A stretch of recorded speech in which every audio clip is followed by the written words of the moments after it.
भारत के उत्तर पूर्व के पहाड़ों में बसी एक शांत और रहस्यमयी घाटी, जो अपने बांस के अनंत जंगलों, धुंध से भरी सुबहों और पहाड़ी हवाओं के लिए प्रसिद्ध थी। लेकिन इसी जगह एक ऐसा चमत्कार हुआ जो विज्ञान और तर्क दोनों को चुनौती दे गया। एक ऐसी घटना जो सुनने में किसी फिल्म की कहानी लगती है, लेकिन यह पूरी तरह सच्ची है। आज की ये कहानी है मिजोरम की ललथन जुली नाम की एक लड़की की, और ये कहानी है विश्वास की, संघर्ष की और प्रकृति द्वारा किए गए एक ऐसे संकेत की जिसे आज भी लोग चमत्कार मानते हैं। सन 1993 मिजोरम के छोटे से गांव छुआंगा में रात का समय था। बरसात तेज थी, बिजली चमक रही थी। इसी बीच एक छोटी सी झोपड़ी में एक बच्ची ने जन्म लिया, ललथन जुली। मां ने जैसे ही उसे गोद में लिया, दाई ने हैरानी से कहा, इसके हाथ कितने मुलायम हैं, जैसे किसी ने अभी अभी बांस के पत्तों से छूकर बनाया हो। पर असली बात हाथ नहीं थे। ललथन जुली बिल्कुल नहीं रोई। कहते हैं कि हर नवजात पहली सांस के साथ रोता है, लेकिन वो शांत थी।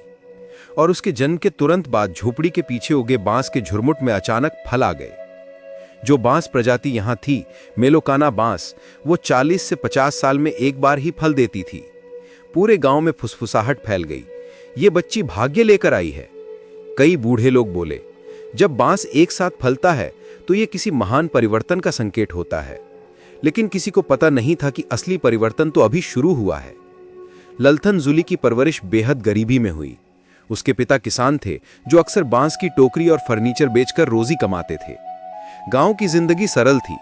सुबह जल्दी उठना, खेत जाना, शाम को आग के पास बैठकर गीत गाना। ललथन जुली को बचपन से गाने का शौक था, लेकिन उसकी आवाज सच कहें तो अजीब थी। जब वो गाती तो उसकी आवाज में प्रकृति की गूंज सुनाई देती, कभी नदी की कलकल, कभी बांस के जंगल की सरसराहट, कभी पहाड़ी हवा की सीटी। गांव वाले कहते, ये तो जैसे जंगल खुद गा रहा हो। लेकिन कुछ लोग डरते भी थे। यही वजह थी कि ललथन जुली के बहुत कम दोस्त थे। ललथन जुली जब लगभग 12 साल की हुई, एक रात एक अजीब घटना हुई। गांव के पीछे का बांस जंगल, जो कई सालों से शांत था, अचानक तेज आवाजों से भर गया। ऐसा लग रहा था मानो सैकड़ों बांस एक साथ टूट रहे हों। लोग टॉर्च लेकर बाहर निकले, और उसी समय ललथन जुली अपनी झोपड़ी से गायब थी। सब दौड़कर जंगल की ओर भागे। बारिश तेज थी, हवा चल रही थी, अंधेरे में टॉर्च की रोशनी कांप रही थी। और फिर उन्हें वो मिली, जंगल के बीच सबसे ऊंचे बांस के तने के पास खड़ी, और उसके सामने एक विशाल प्राचीन बांस का पेड़ जो कभी वहां नहीं था। गांव के बुजुर्ग स्तब्ध थे। ये क्या? ये बांस की प्रजाति तो 70 साल पहले खत्म हो चुकी थी। ललथन जुली शांत आवाज में बोली, ये पेड़ मुझे बुला रहा था। उसकी आंखों में कुछ था, भय नहीं, जैसे किसी अज्ञात से जुड़ाव। अगली सुबह प्राचीन बांस का पेड़ गायब था। बस मिट्टी पर हरे पीले धब्बे थे, जैसे किसी बहुत पुराने पौधे के निशान। लोग इसे चमत्कार कहने लगे, पर असली चमत्कार तो आगे होना था। 2006 में मिजोरम में मौतम नाम की एक भयानक प्राकृतिक घटना शुरू हुई। जब बांस की कुछ प्रजातियां फल देती हैं, तो चूहों की संख्या अचानक बढ़ जाती है। फिर वे खेत तबाह कर देते हैं, अकाल पड़ता है। और ऐसा ही हुआ। गांव के खेत खाली होने लगे, चूहे अनाज खाने लगे। करीब 40 गांव भूख के संकट में आते दिखे। ललथन जुली के पिता भी परेशान थे। उनकी खेती पूरी तरह बर्बाद हो चुकी थी। लेकिन उसी समय ललथन जुली ने एक अजीब बात नोटिस की। जहां वो रोज गांव के किनारे बांस के जंगल में गाना गाती थी, वहां चूहे नहीं आते थे। लोगों ने कहा, यह तो संयोग होगा, पर यह संयोग नहीं था। अकाल की खबर फैलते ही कुछ वैज्ञानिक गांव में आए। उनका उद्देश्य था बांस फलने का चक्र समझना, चूहों की संख्या बढ़ने का कारण और संभावित समाधान। लेकिन जब उन्हें गांव वालों से ललथन जुली के बारे में पता चला, तो उन्होंने इसे अंधविश्वास माना। एक वैज्ञानिक बोला, यानी एक लड़की गाती है और चूहे डरकर भाग जाते हैं, यह असंभव है। लेकिन जिज्ञासा फिर भी हुई। उन्होंने एक प्रयोग किया। ललथन जुली को जंगल के किनारे गाने के लिए कहा गया। कैमरे लगाए गए और उधर चूहों की गतिविधि रिकॉर्ड करनी शुरू कर दी गई। और फिर वही हुआ जो कोई नहीं सोच रहा था। जैसे ही ललथन जुली ने गाना शुरू किया, चूहे जो झाड़ियों में घूम रहे थे, अचानक दिशा बदलकर दूर भागने लगे। कुछ चूहे तो मानो दबे पांव सरकते हुए दूर चले गए। वैज्ञानिक अवाक थे। एक ने कहा, इसकी आवाज की फ्रीक्वेंसी में कुछ है जो चूहों को प्रभावित करती है। उन्होंने आवाज रिकॉर्ड करके विभिन्न उपकरणों से जांचा और पता चला कि उसकी आवाज में 18 से 20 किलोहर्ट्ज का एक प्राकृतिक हार्मोनिक था, जो बिल्कुल चूहों को भगा देने वाली फ्रीक्वेंसी से मेल खाता था। ललथन जुली की आवाज अनजाने में रैट रिपेलर वेव पैदा कर रही थी। वैज्ञानिक चकित थे, लेकिन चमत्कार अभी बाकी था। ललथन जुली ने कहा, अगर मैं जंगल के अंदर उस पुरानी जगह पर जाकर गाऊं, शायद वो बांस का पेड़ वापस आए। वैज्ञानिकों ने मंजूरी दी, सिर्फ डॉक्यूमेंटेशन के लिए। ललथन जुली जंगल में गई, जहां उसे बचपन में वो प्राचीन बांस दिखा था, और उसने वहीं खड़े होकर धीरे धीरे गाना शुरू किया। हवा थम गई, पत्तियां शांत हो गईं, और फिर जमीन से एक छोटा हरा अंकुर फूटा। वैज्ञानिक दौड़े। यह वही दुर्लभ प्रजाति थी जिसे पिछले 70 साल से विलुप्त माना जाता था, और उसके अस्तित्व से उम्मीद थी कि वो चूहों को आकर्षित करने वाले फलों की जगह चूहों को दूर रखने वाला रसायन पैदा करता है। इस तरह ललथन जुली की आवाज और उस प्राचीन बांस ने मिलकर गांव को अकाल से बचा लिया। प्रयोग सफल हो चुका था। ललथन जुली की आवाज से चूहे दूर भाग रहे थे।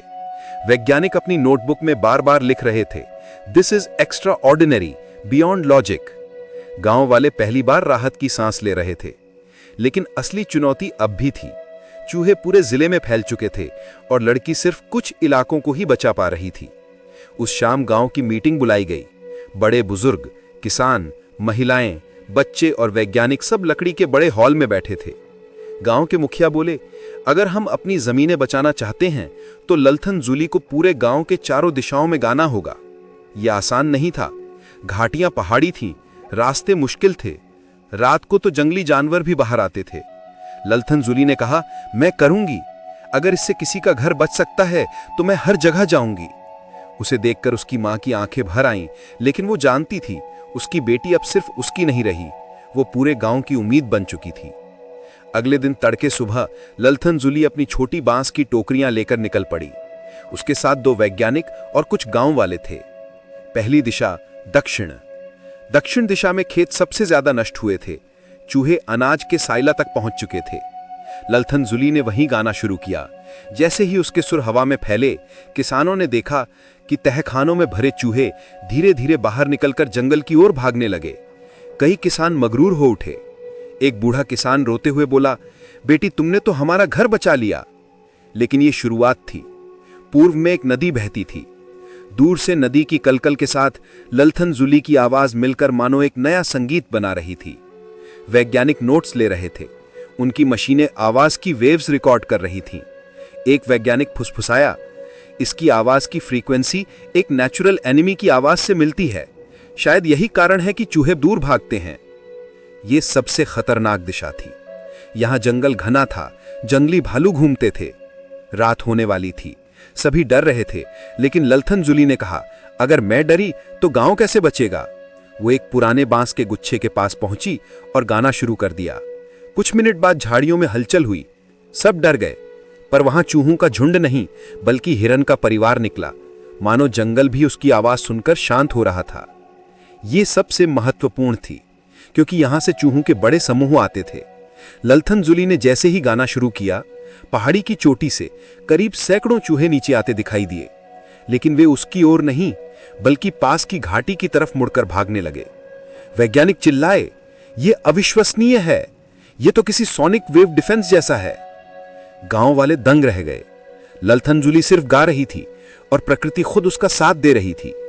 अकाल की खबर धीरे धीरे राज्य में फैल गई और उसके साथ ललथन जुली की खबर भी। आखिरकार एक दिन सफेद जीपों का काफिला गांव में घुसा। टीवी कैमरे, माइक्रोफोन, रिपोर्टर। गांव वाले घबरा गए। पहली बार किसी ने इतने अजनबी देखे थे।